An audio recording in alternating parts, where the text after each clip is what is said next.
Hello everyone, welcome back to our YouTube channel. आज हम हिंदी से क्लास 9 से क्षितिज के भाग सेकंड से केदारनाथ अग्रवाल जी का चैप्टर चंद्र गहना से लौटती बेर देखेंगे। तो इससे पहले हम केदारनाथ अग्रवाल जी के बारे में कुछ जान लेते हैं। केदारनाथ अग्रवाल जी का जन्म उत्तर प्रदेश के बांदा जिले के कमासिन गांव में सन 1911 ईस्वी में हुआ। उनकी शिक्षा इलाहाबाद और आगरा विश्वविद्यालय से हुई। केदारनाथ अग्रवाल पेशे से वकील भी रहे हैं। उनका तत्कालीन साहित्य आंदोलनों से गहरा जुड़ाव रहा है। सन 2000 में उनका देहांत हो गया। इनकी कृतियां हैं नींद के बादल, युग की गंगा, फूल नहीं रंग बोलते हैं, आग का आईना, पंख और पतवार, हे मेरी तुम, मार प्यार की थापें और कहे केदार खरी खरी। उन्हें सोवियत लैंड नेहरू पुरस्कार और साहित्य अकादमी पुरस्कार से सम्मानित किया गया। केदारनाथ अग्रवाल प्रगतिवादी धारा के प्रमुख कवि माने जाते हैं। जनसामान्य का संघर्ष और प्रकृति सौंदर्य उनकी कविताओं का मुख्य प्रतिपाद्य है। उनके यहाँ प्रकृति का यथार्थवादी रूप व्यक्त हुआ है, जिसमें शब्दों का सौंदर्य है, ध्वनियों की धारा है और है स्थापत्य की कला। संगीतात्मकता उनके काव्य की एक अन्यतम विशेषता है। बुंदेलखंडी समाज का दैनंदिन जीवन अपने खुलेपन और उमंग के साथ उनके काव्य में अभिव्यक्त हुआ है। केदार कविता की भाषा को लोक भाषा के निकट लाते हैं और ग्रामीण जीवन से जुड़े बिंबों को आत्मीयता के साथ प्रस्तुत करते हैं। अब देखिए इस कविता में क्या है, इसके बारे में देख लेते हैं। प्रस्तुत कविता में कवि का प्रकृति के प्रति गहन अनुराग व्यक्त हुआ है। वह चंद गहना नामक स्थान से लौट रहा है, यानी किसी गांव का नाम चंद गहना है। लौटते हुए उसने किसान मन को खेत खलिहान एवं उनका प्राकृतिक परिवेश सहज आकर्षित कर लेता है। इस कविता में कवि की उस सृजनात्मक कल्पना की अभिव्यक्ति है जो साधारण चीज़ों में भी असाधारण सौंदर्य देखती है और उस सौंदर्य को शहरी विकास की तीव्र गति के बीच भी अपनी संवेदना में सुरक्षित रखना चाहती है। यहाँ प्रकृति और संस्कृति की एकता व्यक्त हुई है। तो चलिए देखते हैं। चंद गहना से लौटती बेर। यहाँ पे देखिए, यहाँ पे बहुत ही सुंदर मार्मिक चित्रों का वर्णन किया गया है। यहाँ पे ये चित्र भी बहुत ही सुंदर है। यहाँ पे देखिए मटर और अलसी के विवाह की तैयारी चल रही है। चने और अलसी के विवाह की तैयारी चल रही है, तो उसका भी चित्र यहाँ पे प्रतिद्वंदित किया गया है। चलिए इसको देखते हैं।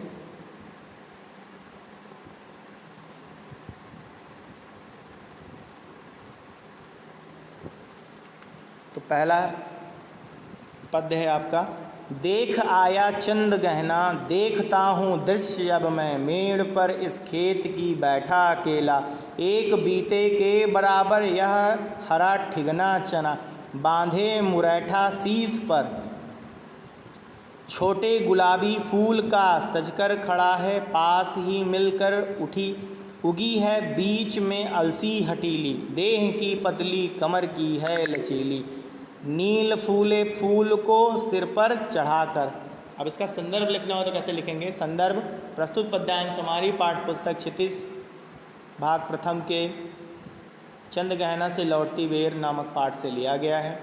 इसके रचयिता केदारनाथ अग्रवाल जी हैं। प्रसंग प्रस्तुत पद्यांश में अग्रवाल जी ने गांव के सुंदर दृश्य, गांव की सुंदरता का मार्मिक वर्णन किया है या गांव की सुंदरता के दृश्य को अपनी कविताओं के माध्यम से प्रस्तुत किया है। व्याख्या देखिए, इसमें चंद गहना नामक गांव से केदारनाथ अग्रवाल जी गए हुए हैं चंद गहना नामक गांव को देखने के लिए, और वहाँ से वो लौट रहे हैं। तो वहाँ से लौटने के बाद गांव के आसपास जो खेत खलिहान है उसकी सुंदरता उन्हें बहुत आकर्षित करती है। तो उस खेत खलिहानों की सुंदरता का वर्णन करते हुए कहते हैं, उस दृश्य को वो बताते हैं कि वहाँ क्या घटित हुआ उस खेत में। तो कहते हैं देख आया चंद्रगहना, जब मैं चंद्रगहना नामक गांव से लौट रहा था, वो देख करके आ रहा था, देखता हूँ दृश्य अब मैं उस दृश्य को देख रहा हूँ। मेड़ पर इस खेत की बैठा अकेला। कहते हैं कि गांव से थोड़ा सा बाहर जब खेत खलिहानों की तरफ मैं बढ़ा, गांव से निकलकर खेत खलिहानों की तरफ आया, तो एक खेत की मेड़ पर मैं बैठ गया और वहाँ से मैं दृश्य को देख रहा हूँ। एक बीते के बराबर या हरा ठिगना छाया। कह रहे हैं कि वहीं खेतों में चने के पेड़ लगे हुए हैं और वो उनकी लंबाई लगभग एक बीते के बराबर है। एक फीट समझ सकते हैं आप, एक ज़्यादा से ज़्यादा फीट, तो एक बीते के बराबर उसकी लंबाई से एक ठिगना चना जो है वहाँ पे उगा हुआ है।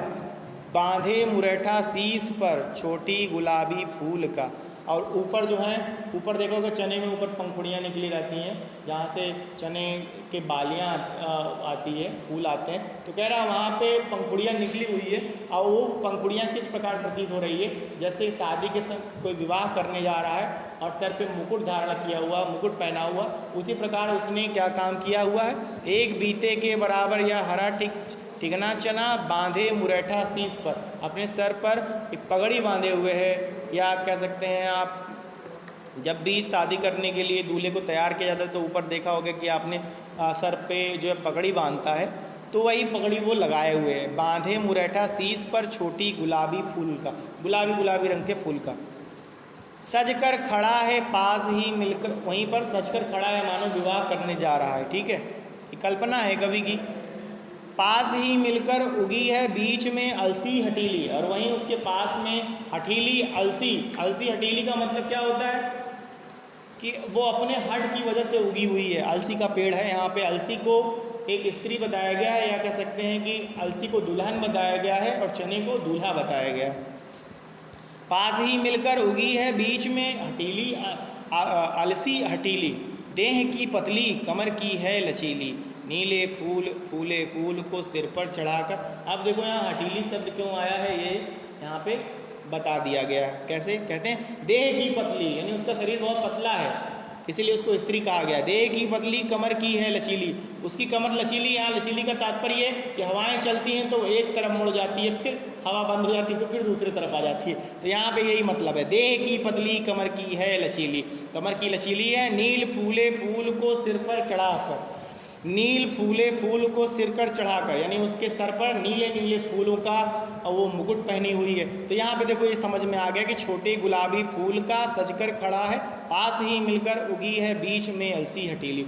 यानी यहाँ पे हटीली, अलसी के हटीली होने का कारण सिर्फ इतना बताया गया है कि जो चना का पेड़ है उसी के बगल में एक अलसी का पेड़ भी लगा हुआ है, और चने का वो अलसी इतनी हटीली है कि बार बार हवा उसको इधर उधर कर रही है, लेकिन फिर भी वो अडिग है, वहीं खड़ी है, चने के पास ही खड़ी है। तो ये पहली पंक्ति का भाव था।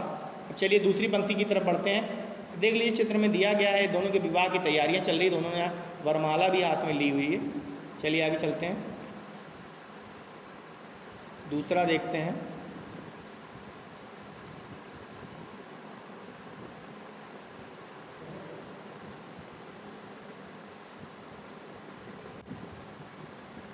चलिए दूसरे पैराग्राफ पे आते हैं। कह रही है जो छुए यह, दूं हृदय का दान उसको, और सरसों की न पूछो। हो गई सबसे सयानी, हाथ पीले कर लिए हैं, ब्याह मंडप पे पधारी। फाग गाता मास फागुन आ गया है आज, जैसे देखता हूँ मैं स्वयंवर हो रहा है। प्रकृति का अनुराग अंचल हिल रहा है इस विजन में, दूर व्यापारिक नगर से प्रेम की परिभूमि उपजाऊ अधिक है, और पैरों के तले है एक पोखर, उठ रही इसमें लहरिया। नील तल में जो उगी है घास भूरी, ले रही वह भी लहरिया। एक चांदी का बड़ा सा गोल खंभा आँख को है चकमकाता है, कई पत्थर किनारे पी रहे चुपचाप पानी, प्यास जाने कब बुझेगी चुप खड़ा बगुला डुआए टांग जल में, देखते ही मीन चंचल ध्यान निद्रा त्यागता है। लोग क्या करें, कह रही है जो छुए या दूं हृदय का दान उसको। आप दूसरी पंक्ति में कह रहे हैं, उसके बाद की पंक्ति है, कहते हैं केदारनाथ अग्रवाल जी कहते हैं कि मानो ऐसा कह रही है कि यदि उसे कोई स्पर्श कर ले तो अपने हृदय का दान दे दे, और सरसों की ना पूछो। कहते हैं सरसों की तो कोई बात ही मत करो, सरसों अब तो सयानी हो गई। सयानी का मतलब यहाँ पे बड़ी हो गई, यानी सरसों को यहाँ स्त्री दिखाया गया। वो कह रहे सरसों लड़की जो है बड़ी हो गई है, ब्याह के लायक हो गई है। और सरसों की ना पूछो, उसकी मत पूछो, ब्याह के लायक हो गई सबसे सयानी, सबसे बड़ी हो गई है। हाथ पीले कर लिए। हाथ पीले का मतलब समझते हो? यहाँ पे हाथ पीले का मतलब होता है मेहंदी लगाना। तो यहाँ तात्पर्य ये है कि उसके फूल कैसे पीले रंग का, तो उसी पर व्यंग कसते हुए कभी कह रहा है कि हाथ पीले कर लिए, उसके हाथ पीले हो गए, यानी उसने हाथों में मेहंदी लगा ली है। ब्याह मंडप में पधारी, अब वो शादी के लायक हो गई है और ब्याह शादी करने जा रही, इसलिए मंडप पे। देखिए यहाँ पे वो विवाह की जो बात की जा रही थी वो अभी क्लियर हो रहा है कि यहाँ पे सरसों की शादी की बात की जा रही है कि ब्याह मंडप पे पधारी, ब्याह मंडप में पधार चुकी है। फाग गाता माघ फागुन, फागुन का महीना फाग गा रहा है, यानी फागुन के महीने में गीत गाए जाते हैं, फाल्गुन गीत होते हैं, तो वो फाल्गुन गीत की बात कर रहा है कि फाग गाता मास फागुन, फागुन का महीना जो है फाल्गुन गीत गा रहा है। आ गया है आज, जैसे मानो से प्रतीत हो रहा है कि आज फागुन का महीना आ गया और गीत बज रहे हैं। देखता हूँ मैं स्वयंवर हो रहा है। अब देखो केदारनाथ अग्रवाल जी अपनी कल्पना से कहते हैं कि मैं सामने देख रहा हूँ कि सयानी लड़की जो सरसों है उसका विवाह स्वयंवर होने वाला है, वो विवाह करने जा रही है। देखता हूँ मैं स्वयंवर हो रहा, उसका स्वयंवर हो रहा। प्रकृति का अनुराग अंचल हिल रहा। इस विजन में कह रहे हैं कि इस सुंदरता में प्रकृति विचलित हो रही है, प्रकृति ऊपर से देख रही है पृथ्वी पर, धरा पर जो ये सुंदर स्वयंवर होने जा रहा है उस स्वयंवर को सब देख रहे हैं। इस विजन में, इस संसार में सब देख रहे हैं। दूर व्यापारिक नगर से प्रेम की भूमि उपजाऊं अधिक। अब देखो यहाँ पे तंज कसते हैं केदारनाथ अग्रवाल जी, कहते हैं कि इन शहरों के लोगों से, शहरों का जीवन जो है ग्रामीण जीवन से बहुत ही बदतर है। ग्रामीणों का जीवन, हमारे आसपास के गांव जो हैं बहुत ही अच्छे हैं। देखता हूँ स्वयंवर हो रहा, प्रकृति का अनुराग अंचल हिल रहा। इस विजन में दूर व्यापारिक नगर में जो ये व्यापारिक शहर हैं, प्रेम की परिभूमि उपजाऊ अधिक है, उनसे लाख गुना, कई गुना ये प्रेम रूपी उपजाऊ भूमि अच्छी है। और पैरों के तले हैं एक पोखर। अब अग्रवाल जी बताते कि जहाँ मैं बैठा हूँ जिस मेड़ पर, उसी के मेरे पैर के नीचे से एक तालाब बह रहा है, एक पोखर है, तालाब कहते हैं। और पैरों के तले है एक पोखर, उठ रही इसमें लहरिया। और कह रहे हैं कि तालाब नीचे, मेरे पैरों के नीचे एक तालाब है और उस तालाब में लहरें, पानी की लहरें उठ रही हैं। नील नल में जो उगी है घास भूरी, और उस नीले तल पर, जो पानी का जो तल है उस पे हरी हरी घास, भूरी भूरी घास भूरी उगी हुई है। ले रही वह भी लहरिया, और जब पानी की लहरें उसको स्पर्श करती हैं तो वो भी लहरों के साथ कुछ दूर तक जाती है, जितनी दूर तक उसकी लंबाई होती है उतनी दूर तक जाती है, फिर वापस आती है। नील तल में जो उगी है घास भूरी, ले रही वह भी लहरिया। एक चांदी का बड़ा सा गोल खंभा, आँख को है चकमकाता। अब देखो यहाँ पे खंभे को अग्रवाल जी कहते हैं कि एक चांदी के समान एक खंभा लगा हुआ है जो आँखों को चकमकाता है। जब उस पर सूर्य की रोशनी पड़ती है तो उसका प्रतिबिंब जो है आँखों पर पड़ रहा है। कई पत्थर किनारे पी रहे चुपचाप पानी। अब देखो यहाँ पोखरा है, तालाब है, तो उसके आसपास पत्थर भी होंगे। तो वही केदारनाथ अग्रवाल जी कहते हैं कि इस तालाब के किनारे जो हैं कई सारे पत्थर रखे हुए हैं और वो क्या कर रहे हैं, चुपचाप पानी को पी रहे हैं, यानी किसी से कुछ बोल नहीं रहे हैं, पानी को सिर्फ पी रहे हैं। पी रहे चुपचाप पानी, प्यास जाने कब बुझेगी। पता नहीं कब से ये पानी पी रहे हैं और पता नहीं कब तक पानी पिएंगे, कब इनकी प्यास जाएगी उसका अभी कुछ पता नहीं है, लेकिन ये पानी पी रहे हैं। प्यास जाने कब बुझेगी, चुप खड़ा बगुला डुबाए टांग जल में। और बगुला क्या किया हुआ है, चुप खड़ा बगुला डुबाए टांग जल में, और जल में बगुले ने अपने पूरे टांग को, पैर को डुबो रखा है। किसकी तलाश में, मछली की तलाश में। देखते ही मीन चंचल ध्यान निद्रा त्यागता। और जैसे कोई किसी स्थान पर स्थिर हो गया है, आपने वर्ड सुना होगा स्टैचू, मतलब वहीं खड़े हो जाना, तो वहीं रुक जाना, हिलना नहीं बिल्कुल भी, स्टैचू हो जाना, बिल्कुल हिलना नहीं। वैसे बगुला क्या है, एकदम स्टैचू हो गया पानी में, बिल्कुल हिल नहीं रहा। लेकिन जैसे ही मछली उसके पास से गुजरती है वैसे उसकी निद्रा टूटती है और झपट मारता है उस पर। चुप खड़ा बगुला डुबाए टांग जल में, देखते ही मीन चंचल ध्यान निद्रा त्यागता है। और जैसे ही मछली को देखता, मीन का मतलब मछली को देखता है, वैसे ही उसकी निद्रा भंग हो जाती है, ध्यान निद्रा भंग होती है। चलिए अगले पैराग्राफ में चलते हैं।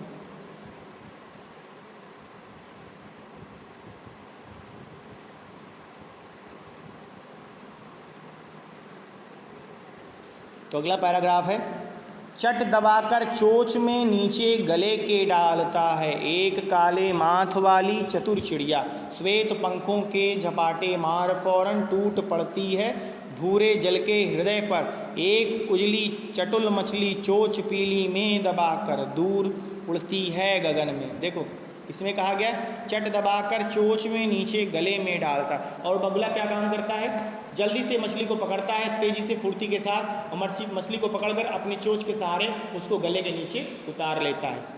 अब उसके बाद बताते हैं, एक काले माथ वाली चतुर चिड़िया। तभी आसमान में, गगन में एक काले माथ यानी उसका माथे का रंग जो है वो काला है, एक चालाक चिड़िया दिखाई देती, श्वेत पंखों के झपाटे मार फौर, उसके पंखों का रंग कैसा है, सफ़ेद रंग का है, और झपाटे मार करके भरे जल के हृदय में टूट पड़ती है, भरे जल के हृदय में। और ऊपर से झपाटे मारते हुए जल्दी से सफ़ेद पंखों वाली एक चिड़िया पानी के बीचों बीच चली जाती है, एक उजली चटुल मछली चोंच पीली में दबाकर दूर उड़ती है गगन में। और तभी वहाँ से एक मछली गुजरती है और उस मछली को अपने पीले रंग के चोंचों में दबा करके आसमान में उसको लेकर के उड़ चली जाती है। दूर उड़ती है गगन में, ओ यहीं से भूमि ऊंची है जहाँ से रेल की पटरी गई। अब बता रहे हैं कवि कि जहाँ मुझे जाना था, मैं किसका, अब देखो यहाँ पे सब स्पष्ट हो गया, वो किसका इंतज़ार कर रहे हैं, वो ट्रेन का इंतज़ार कर रहे हैं, उन्हें अपनी शहर वापस लौटना है। तो वो ट्रेन के आस पास की पटरियाँ हैं, वहीं पर इंतज़ार कर रहे हैं। और वहाँ से कहते हैं कि यहीं से भूमि ऊंची है जहाँ से रेल की पटरी गई। बताते हैं रेल की पटरियाँ जहाँ से गई हैं वहीं से भूमि जो है थोड़ी सी ऊपर उठी हुई है, ऊंची है। ट्रेन का टाइम नहीं है, मैं यहाँ स्वच्छंद हूँ। अब बताते हैं कि ट्रेन का आने का समय मुझे नहीं पता, कब कितने बजे ट्रेन आएगी उनको नहीं पता है।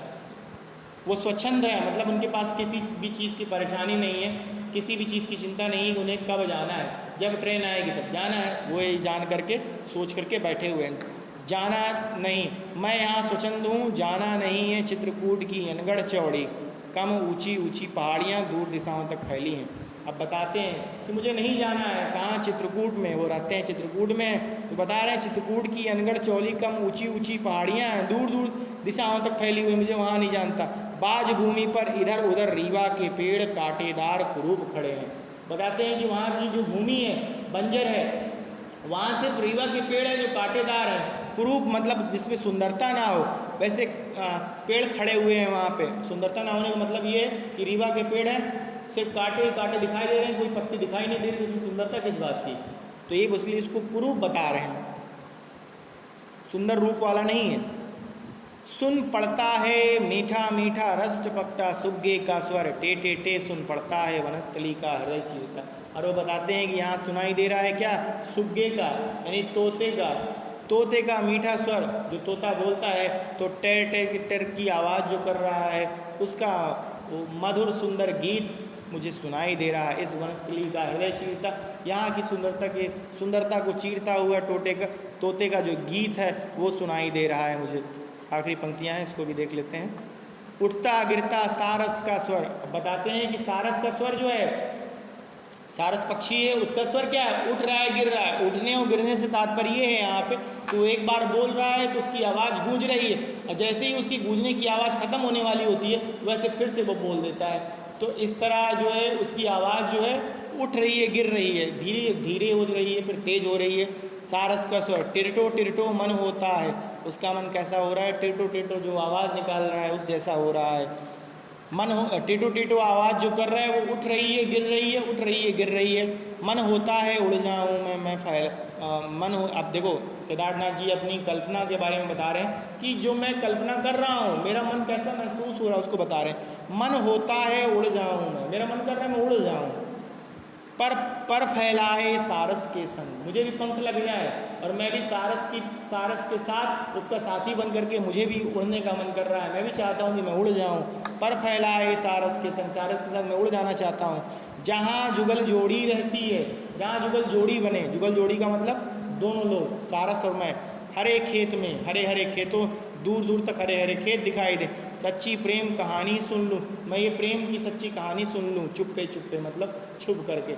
अब देखो यहाँ पे केदारनाथ अग्रवाल जी ने ग्राम चंद्रगहना नामक गांव की सुंदरता के बारे में वर्णन किया है तथा साथ ही साथ ये बताने का प्रयास किया है कि यदि आप महसूस करें तो पेड़ पौधे पक्षी क्या कहते हैं, क्या वो करना चाहते हैं, उनकी सुंदरता को आप यदि महसूस करें तो इस प्रकृति की सुंदरतम रूप को जो हमें दिखाई नहीं देता उसे आप दर्पण में, अपने मन रूपी कल्पना के दर्पण में आसानी से देख सकते हैं। तो बस इतना ही था। हम नेक्स्ट वीडियो में नेक्स्ट चैप्टर लेके आएंगे, जैसा कि मैंने पहले भी बताया था आपको कि हम इसके सभी भावार्थ कंप्लीट कर लेंगे तो फिर इसके क्वेश्चन आंसर्स प्रश्न उत्तर देखेंगे। तो आज के लिए बस इतना ही। Thank you. जय हिंद, जय भारत।